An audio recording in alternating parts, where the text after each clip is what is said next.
Welcome to People Behind the Power, part of the Metric Podcast Network. Data centers are the backbone of the digital world, but behind every facility, every build, and every operational decision, there are people making it happen. Every episode, we sit down with the leaders driving the data center industry forward, the careers they've built, the teams they've scaled, and what it actually takes to deliver at the pace this sector demands. A Metric DCX production. This is People Behind the Power. We're here in Cannes for day 2 of Data Cloud Global Congress. Joining me is Chris Downie. Appreciate you joining the podcast, Chris. No, thanks for having me. It's great. Chris, for those who may not know you, do you mind introducing yourself? Sure. Chris Downie. I've been in the data center industry for about 20 years now. I currently run a advisory firm or a consultancy called Wells Infrastructure Advisors. And really the focus there is taking those 20 years of experience. I like to think the credibility I've built over that time frame and the network of relationships that I've built and apply it to different situations, be it potential investments or development projects. Perfect. Well, yeah, no, thanks for joining us. It's great to have you. So I guess to start, how did you get into this industry? Yeah, it was a little happen chance. I've been in and around telecom most of my career, so I came out of college and became an investment banker. But I really had a choice of what to focus on, and I always believe that people like to communicate and be entertained. So I focused on communications and entertainment, and then just really went further down the path in communications. My first operating role was a startup telecommunications company in the early 2000s, which was not necessarily a good start from a timing perspective, but that ultimately led me to the data center industry in 2007, which, while data centers existed before that, I didn't necessarily know what a data center was, and I don't think most necessarily did. And so I kind of jumped in at a time when the internet was coming back and becoming real, and really have ridden various waves over the next 20 years. Brilliant. And then where did you go from there?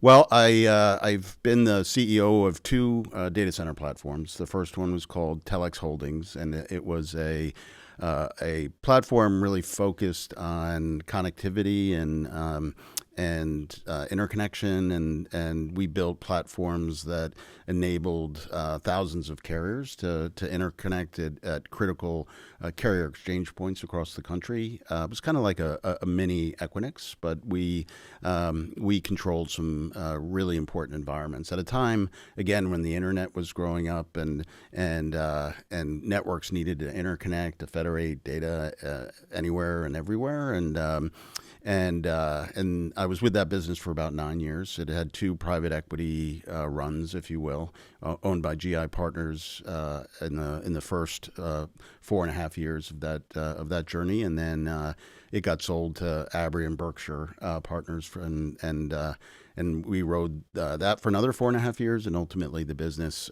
got sold to Digital Realty Trust in 2015.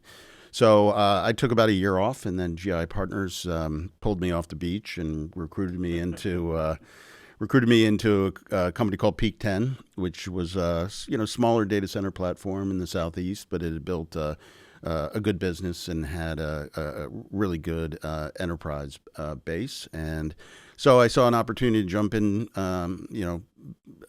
back into an area where I had enough experience to know that I had an opportunity for another run, and then about 8 months into it, we acquired a company called ViaWest, which was basically doing the same thing west of the Mississippi, and that created a new brand, Flexential, which had the opportunity to broaden its opportunity because it was now a national platform. We had 42 data centers across 18 different U.S.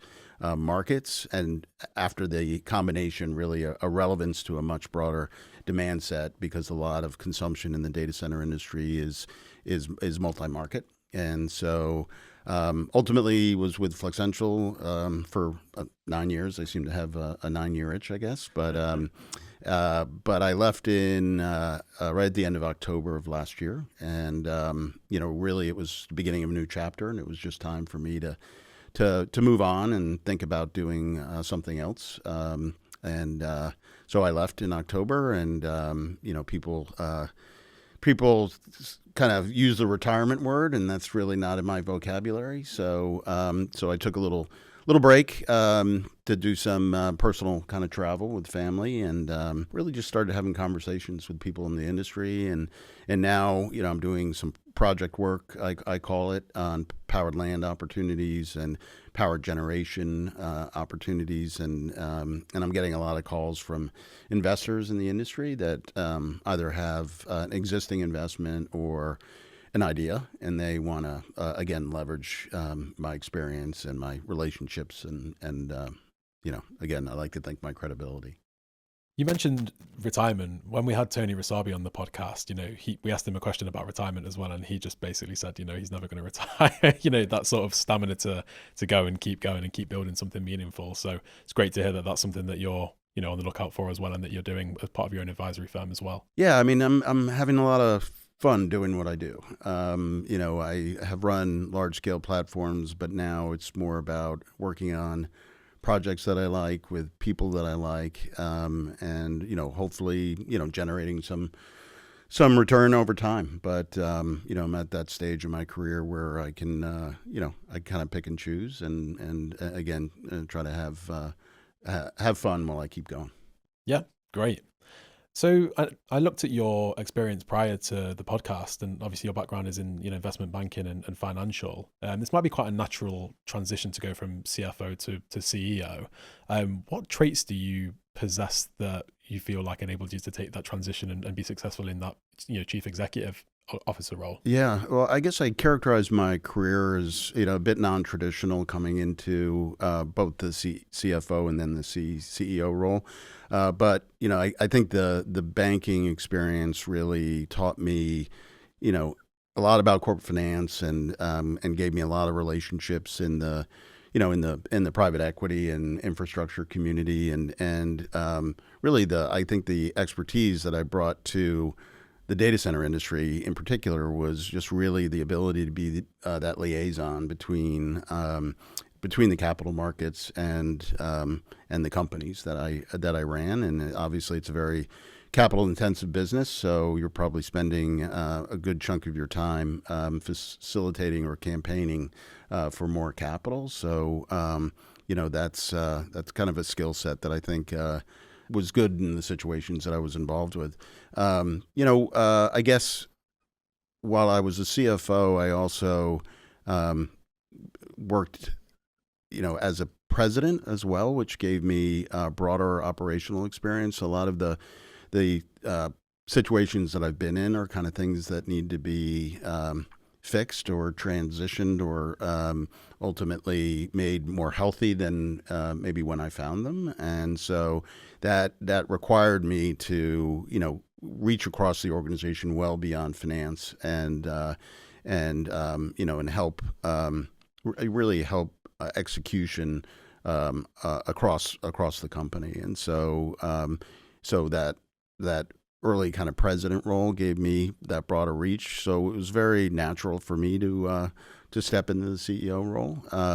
But it was interesting when I did that. I found it to be less stressful than what people might expect, because when you're in that role, you've got the D or the decision, and you're executing really what you think is the best strategy. Versus as a CFO or a president, we're working with CEOs that it was their strategy, and I had to execute, to the best of my ability. But ultimately, there were elements of their strategy that I didn't necessarily agree with or think was the best direction. And so when I stepped in the CEO role, it was, and I think most people would think that that's pretty stressful. I found it to be cathartic, because I was able to, go 100% in the direction that I thought was the right direction. So it was quite liberating for you when you transitioned into that role. Yeah, absolutely. Yeah, great. When did you actually realize that leadership was the path for you? Yeah, I don't think you make a decision necessarily to be the leader. I think you grow into it. I coming out of banking, I thought I was going to be in banking the rest of my life, and one of the clients that I was working for that was starting up that company was called Broad Street Communications. As we were building the business plan, which I was helping him with, he said, "Do you want to be the CFO?" And I said, "I don't know how to do that." And he said, "You're smart. You'll figure it out." And so that put me in a leadership position as CFO. I think I was 30. So I was a pretty young CFO, but I had I had to learn a lot. I had to do a lot of things, kind of trial by fire, and and I had a lot of failures along the way, but you learn from each one of them, and then and I think leadership really just grows into you, and I'm a big culture guy, so. I think there's a saying that I've used, and I probably plagiarized it from someone, but that culture always wins, and I've been fortunate to see that firsthand. In particular, in the two data center platforms that I've led, Telex had a fantastic culture, and was very successful as a result, and Flexential was really when we combined the two companies. We rebranded, and neither legacy culture was going to dictate what Flexential's culture was going to be, and so we had the opportunity to create a good culture, if not a great culture, and I think that's exactly what we did. So when I left Flexential, I've told people really one of my proudest moments was leaving the company with some of the strongest engagement scores and culture metrics, and I think they'll continue to be successful as a result, assuming that culture remains intact. Every executive that we speak to really emphasizes that point about culture. It is something that really can't be, overstated. And I think that from my perspective as a recruiter, that's really important to really internalize. When you're screening candidates that are looking for a position that we're hiring for, there's a lot of good-looking resumes out there, but what really we have to try and get to the middle of is what is the culture of our clients and our partners that we're hiring for, and does this person, are they well aligned for that? Yeah. Which is something that's again, you can't do a search for that. You have to have conversations with people, and thankfully coming to these conferences, you get to know people over the course of time, and really see that this company and this individual are well aligned. Yeah, and I think you have to work really hard to build a good culture. I mean, it needs to be continually reinforced. People need to understand that it's really important, because I think probably all CEOs talk about culture in some respect, and so I think employees may view it as kind of a hokey term, but ultimately, if you reinforce the importance of engagement and relationships and trust and integrity, those are the really things that are going to shine, down the road. And I think if that's done well, I think people really begin to appreciate the culture and love the culture, if you will. And that really helps them execute and get to the outcomes that we're all trying to accomplish. So as part of your career journey, what are some of the pivotal moments that you've, when you reflect, that really shaped who you are today? Yeah, so I guess I said that that first CFO gig because I was given a chance, and that was kind of a rare experience. But I think I mentioned that was the early 2000s too, and so we had what I thought was all the right ingredients for success. We had a fantastic management team, myself aside. We had capital, and we were going to build a competitive local exchange carrier into 50 markets, and the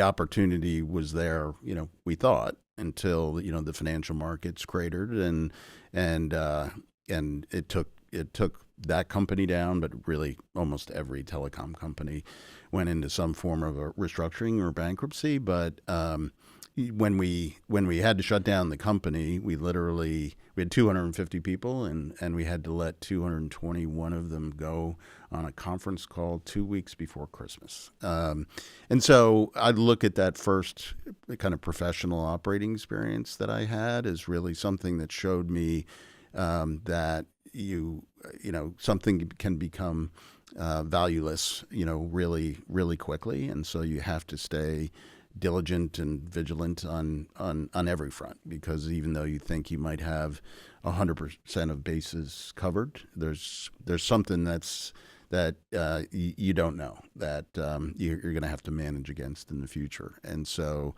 that really kind of cut my teeth on that first failure, and then use that as leverage in basically everything I've done thereafter.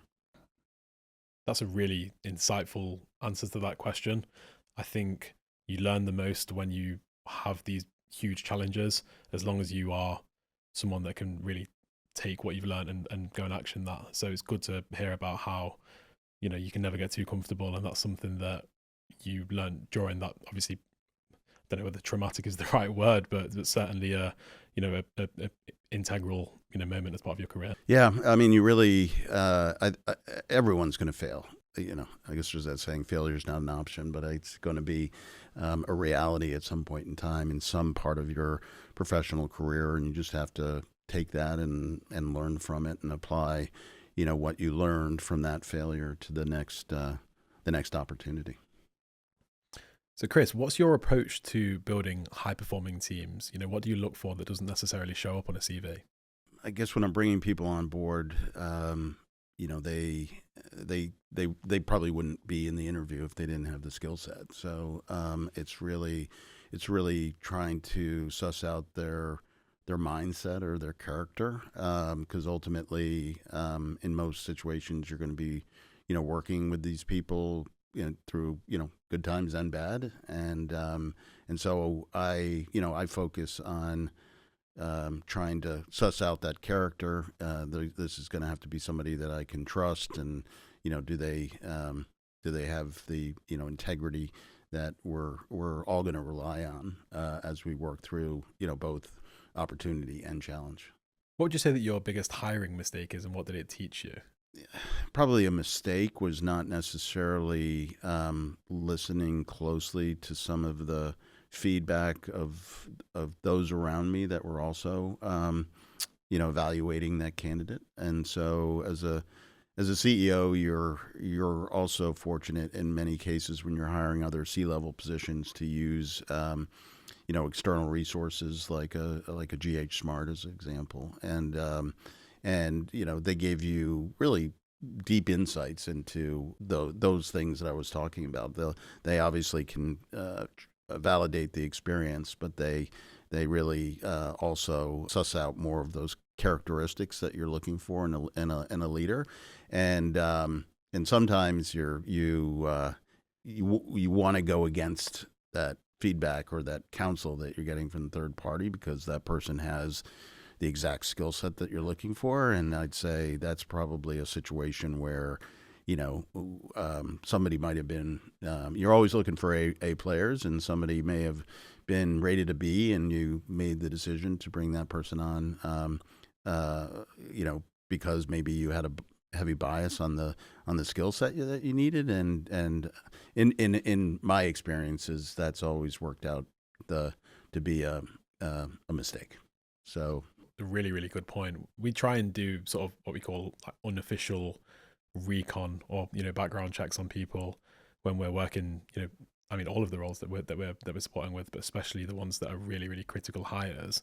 I always say to my team that the best form of business development is by placing someone and them being excellent and actually driving the value that we said that they would. So for us, it really matters that the people that we're hiring have this impact. And I think that this sort of unofficial reference taken, we'll look at who did they work for previously, who do we know that was there at that exact point, and try and confidentially call them and say, look, how is this individual? Is this someone that you would want to work with again?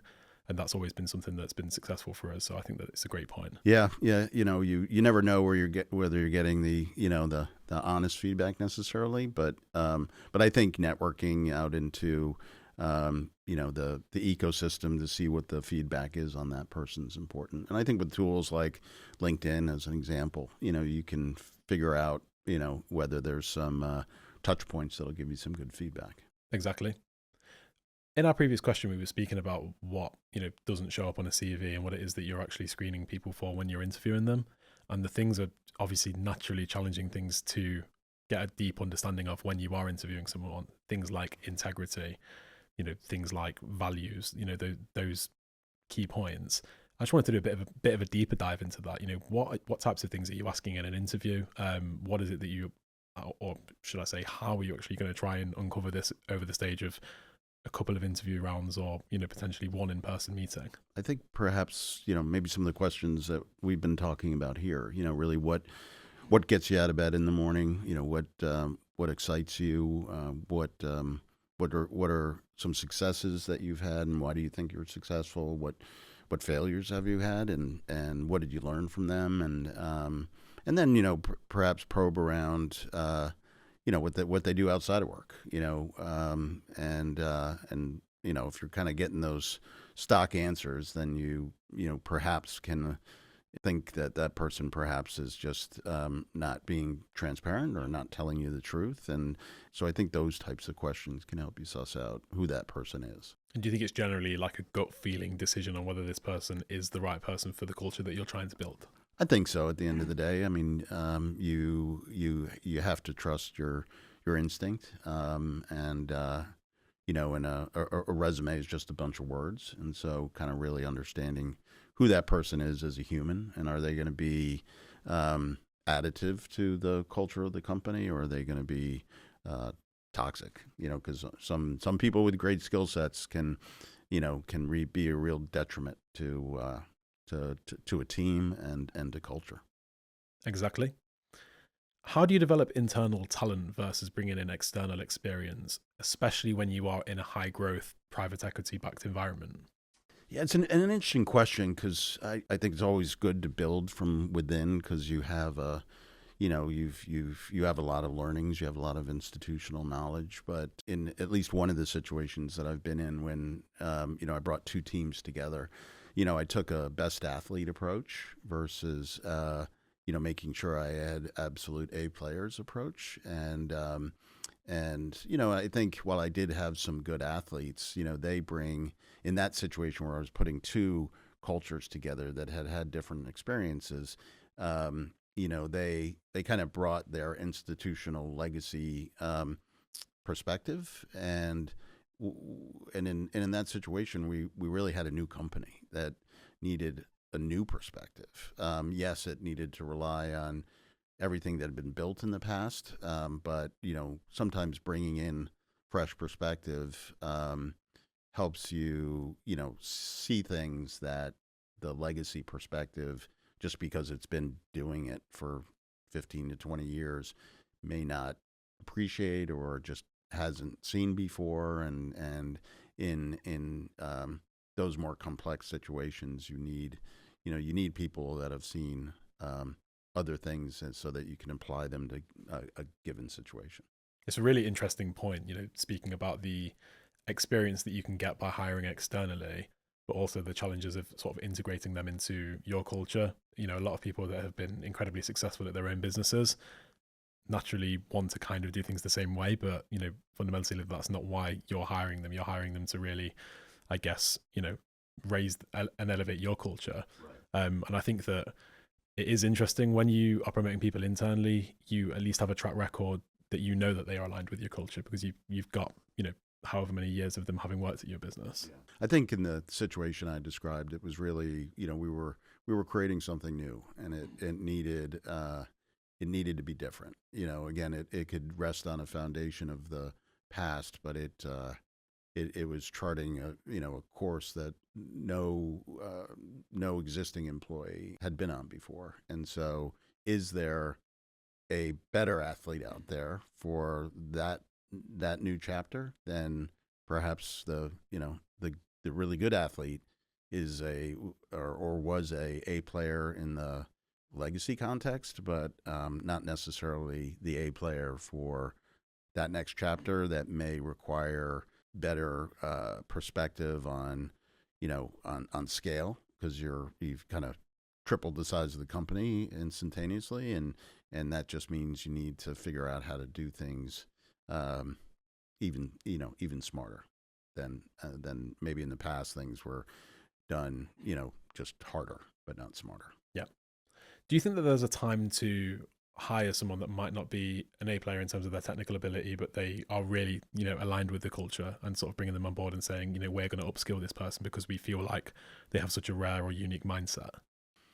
Yeah, I guess one of the lessons I've learned over, my career is that you really need to be surrounded by A players. And so if you find someone that's really on the precipice of being that next A player, then, or, they've been an A player, but in a lesser role in where they're coming from. So, one example is I brought on a leader that, had been, an SVP at a much larger company, but, wasn't in a position that he was going to break into the C-suite. And so, bringing him on board, he had been in the industry as long as I had or have, but he's done things kind of bigger and better than I have, and so, but wasn't that C-level person at that company, but was an SVP, and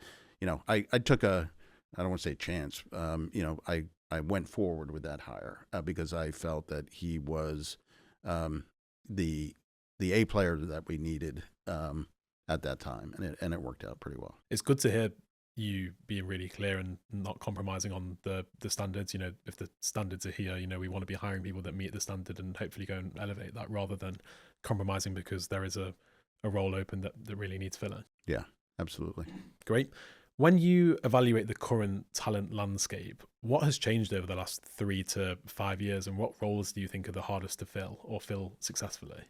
For 17 of the 20 years that I've been in the data center industry, everything was, fairly predictable. There were obviously different, chapters or crises that the industry ran into, but the fundamentals of the business, for the most part, stayed the same.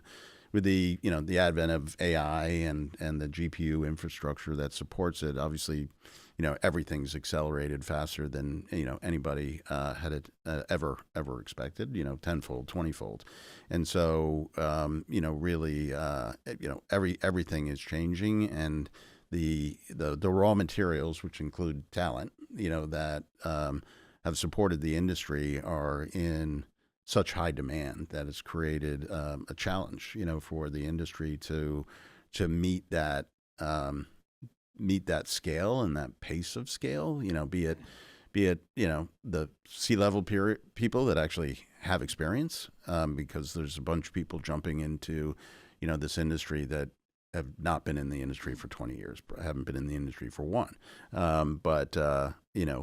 so there's those situations, but ultimately down to the data center technician, that you're going to need thousands of them to support the scale that's being imposed on the industry, if you will. So I just think, as with every raw material that supports the data center industry, be it land, power, talent is constrained as well, and I'd argue that that's probably the most important, raw material that a company needs to be successful. I think it's a really great point, that the scale across all roles, what's challenging is actually finding someone that has the experience and I guess the mindset to go and be successful in the culture. Again, you mentioned that there is a time and place when people can join from adjacent industries in certain functions, but fundamentally, especially when people are using recruitment firms, they're paying for the experience that someone's got. There are only a finite amount of people that have that experience. So it's interesting that it's not one specific role that you necessarily are finding challenging, but it's all of the roles and the scale of that. I think what I've been thinking about as it relates to this chapter or the next chapter is that it because I'm trying to participate in it. I'm recognizing that I need to think entirely differently about how to prosecute opportunities or address challenges because everything has changed. And I did a keynote as I was leaving Flexential, and it was about the playbook of old that I've relied on, that everybody's relied on, that has all of those learnings from all of those experiences that you've been through, really being irrelevant right now. The thing that I think everybody's going to have to rely on going forward is really the ingenuity that they applied to given situations, but how they procured land, or how they procured power, or how they procured talent. That's all changing dramatically and becoming much more difficult to procure, and I think that's going to have a ripple effect to how the industry addresses customer requirements, because the cost structure of developing a data center has increased and is increasing, but ultimately, if you're going to maintain the same yields or profitability that you want to get your investors' return, then you're going to have to pass that along to the end customer. And when you're talking about substations having to be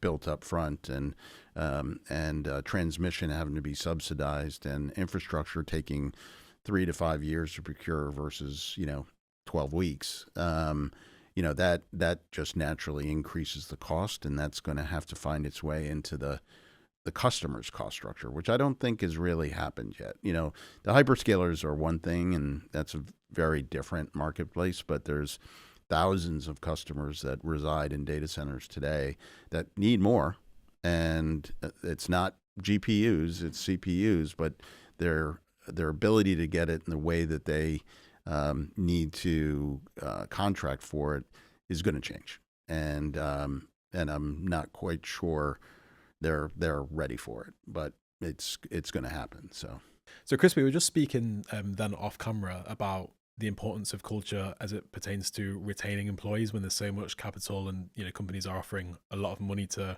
the top talent in the industry. Is that something that you'd be interested in expanding on?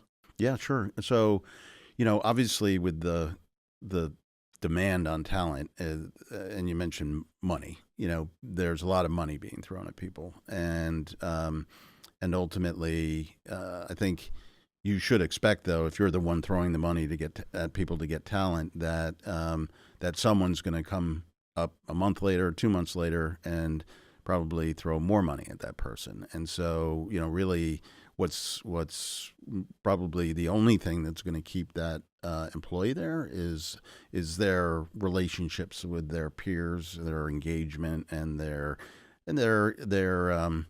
belief in the culture of the business. And so, as we were going through, things like COVID, as an example, people were kind of remote and shifting, sort of jobs instantaneously. And I always encouraged, my team that we needed to really focus on getting our employees back together, getting them to be engaged, and having them beholden to those relationships that they build with their coworkers, because, that's the only thing that's really going to retain them at the end of the day.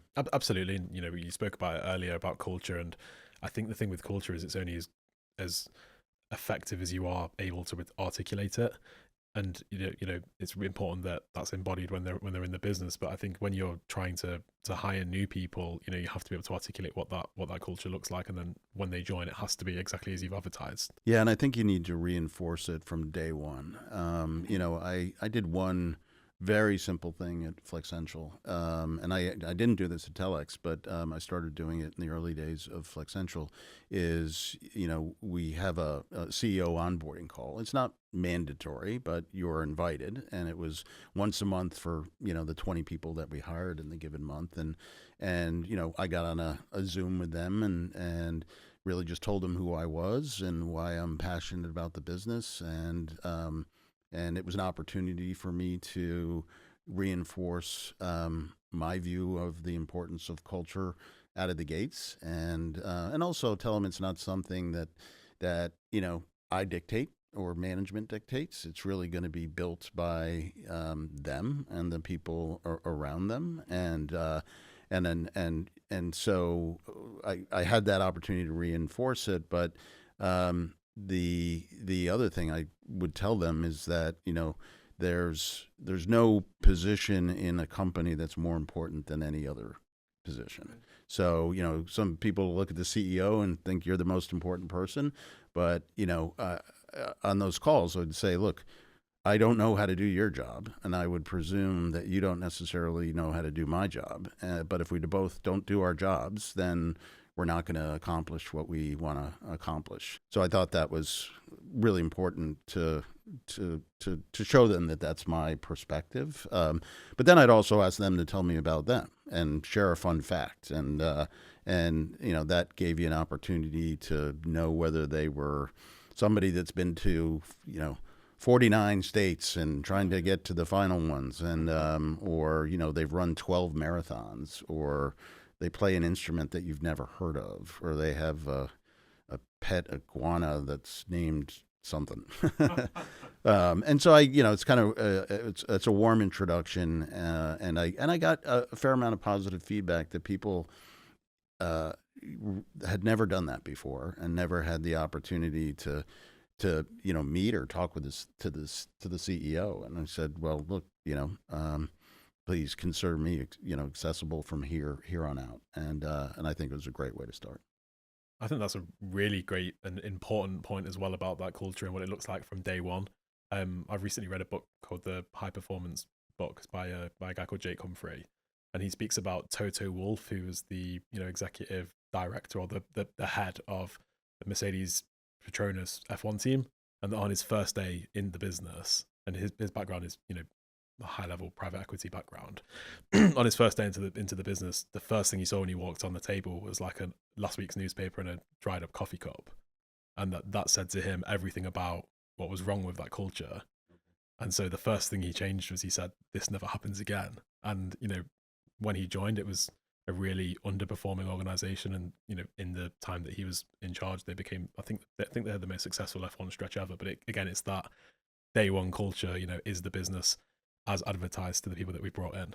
I think that was something interesting worth sharing. No, I'll have to give that a read. I've been watching the F1 series on Netflix, so been able to at least see him firsthand. Yeah, nice.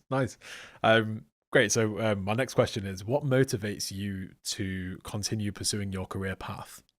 Yeah, I think just really, learning.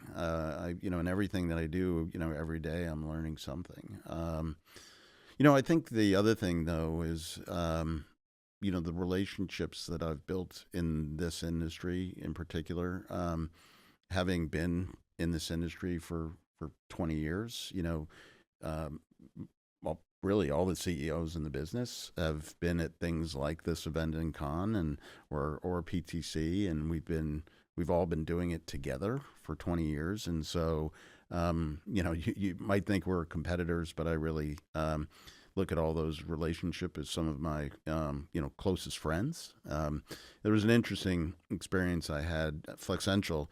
We used to do a Gallup survey, or when I was there, they might still be doing it, but and we did it for 5 years straight. And there's 12 questions in a Gallup survey, and and they're always the same. And one of them was, do you have a best friend at work? And so from the first time we did that survey, I personally felt that it was a very awkward question, and I asked them to change it, and they said no. So we had to go forward with it. But that score, and I feel because it was an awkward question, always sort of ranked the lowest, but it ticked up over time. But one of the things I've realized kind of later in my career, and it goes to the relationships that I've formed in the industry, is that you might not think you have a best friend at work, but I have the best of friends at work. And so, I'm talking about work as being those people that I've collaborated with in the industry for 20 years now.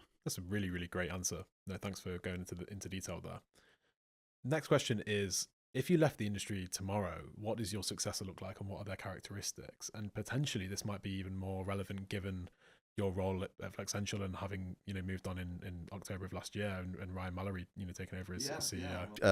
To your point, I just had that experience, and and I was really proud of what I accomplished, or we accomplished at Flexential during my tenure there.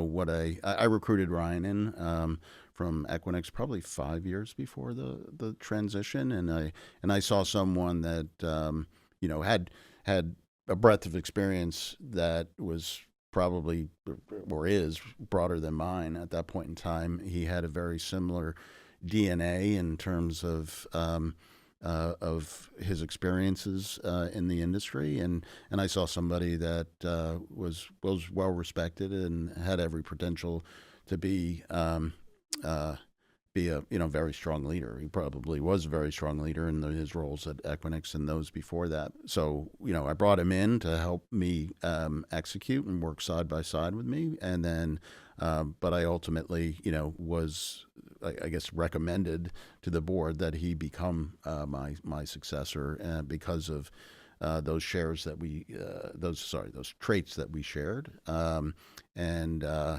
my hope is that he just continues building upon the culture that we built at Flexential during my time frame, and we'll see where that goes.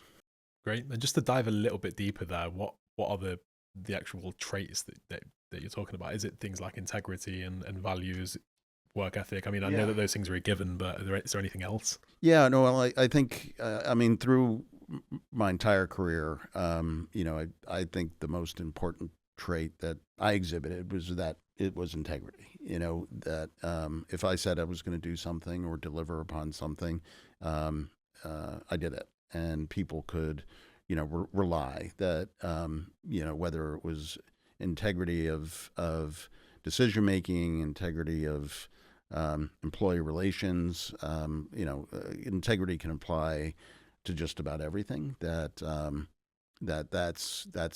really key to success. But I think also transparency is important, trust, building those strong relationships on those values, and trying to have some fun along the way. So who in the industry should we be talking to next, Chris? Yeah, well, it's a timely question because I'm at an event where I'm seeing a lot of those friends that I was telling you about. But last night I had a great opportunity to hang out with people like Bill Stein and Dave Ferdman and Peter Hopper, and I think there are others that have been leading this industry for a long time and set an example for those that are going to follow, because those of us who have been doing this for 20 years probably aren't going to be doing it for the next 20 years. But those would be great people to come on this podcast. Well, I appreciate that. And Peter, this is the second time that someone's recommended that we speak with you. So if you're listening, it would be a pleasure to have you on. I think something else that I wanted to just touch on very quickly. In the current environment, there's a lot of negative sentiment towards data centers, and that is growing. And we want this podcast to really be a voice of positivity that is giving the platform for people to speak about the positive impact of data centers and potentially some misinformation about that. And we're trying to kind of position that with our guests as well. Is that something that you wanted to sort of share a couple of points about? Yeah, I mean, unfortunately, the awareness around that is built in the last 3 years around data centers has proven to be fairly negative, at least of late. And I tell folks when I go to a cocktail party before ChatGPT showed up, and I tell people I'm in the data center business, they would have no idea what that is. Yeah. And even though they're effectively using it every day on their phone in some way, shape, or form, every app on a phone runs through a data center, and it wouldn't function without it. And so it is sort of it is the cornerstone of people's digital lives. And, that's doing things like banking or telehealth or, obviously there's social media, but that's not necessarily necessary. But, all those things that help us go about our daily life that we rely on are enabled by a data center. And so, I really look at data centers, and this is going to sound like I'm stating the obvious, but they're infrastructure in very much the same way that railroads were, highways, wireless infrastructure. It is just another form of infrastructure that is enabling humanity. And so, and I do think, unfortunately, some of the awareness that's being driven around the data center industry is misguided as it relates to. It obviously uses a lot of power, but the impact of that is not negative, and there's misconceptions on water, and so I think one of the things I've been thinking about lately is that the industry really needs to be forward leaning on a daily basis about the positive impact of this digital infrastructure, because right now there's just a wave of negative news, but it's every day. Yeah. So if we as an industry are not saying a positive thing about the industry every day, then which force is going to win? The one that that is heavier. And so I do think that a lot of data center operators are evangelizing the positive impact of data centers, but at a very tactical level, like my project, my data center. Yeah. But that's not helping the industry. And so I think the industry needs to come together and really figure out together how we're going to send more of a positive message, but do it every day, because people are using their digital asset, their phone, every day, and there are positive things happening every day because of the data center exists. At Flexential, the healthcare industry or vertical was a big part of our customer base, and I'd love it when they'd say, in some of our marketing efforts that we help them save lives every day. We help them cure cancer. That's what we're doing. And so people should focus less on the infrastructure and more about the application that is enabling something, very good in life. It's a great point. Dan Golding says a similar thing, which is that, we need more voices of positivity. We need almost data center influencers who are really, giving people the platform to speak about potentially some of the misinformation and really reiterate firstly the significance and the importance of it for humanity, but also the fact that, there are innovations happening, constantly to make sure that they're more environmentally conscious, to make sure that they're more, that they serve their communities better. So it's a great point.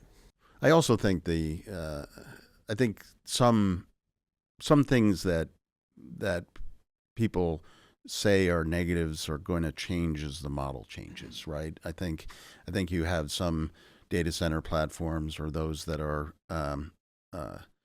constructing some of the digital infrastructure are going to do things that they're going to build a power plant instead of leverage the utility, or they're going to build an alternative form of energy so people can't complain about their impact on the cost structure of the grid for everybody else. And so and I think that can happen with water as well. And there's a company I think that's building power plants that leverage the energy of the ocean, and I think those things will come to fruition at some point in time, which I think will neutralize some of the arguments about the impact on society, if you will. Exactly. So to end the podcast, we're going to do a rapid fire closer round. So 3 questions, and we'll kind of go straight into it. So first question is, what's the best career advice that you've ever received?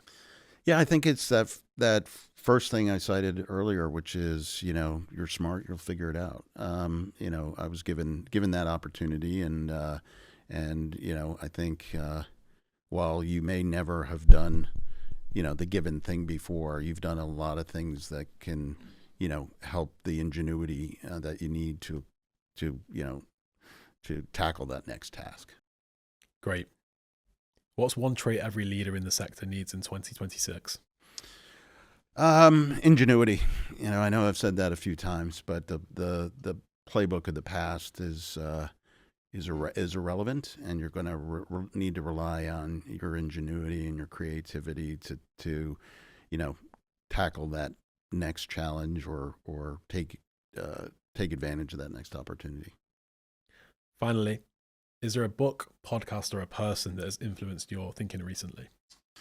Yeah, unfortunately, I don't read too much outside of research reports around data centers, but I have, just given this break that I have after leaving Flexential, picked up a few books. One of them is one by Bill McDermott, who's the CEO of ServiceNow. It's called Winner's Dream, and it's just really about the tenacity and the passion and the importance of culture that you need to be successful.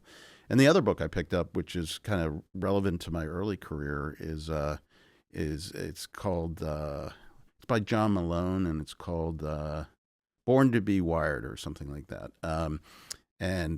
John Malone found and ran the largest cable company in the country, and in the early part of my career, I kind of started working on financing cable partnerships and emerging technology situations, like when cellular first came out. And so I saw his book published and was like, that would be a good one to read. That would take me back to my early days.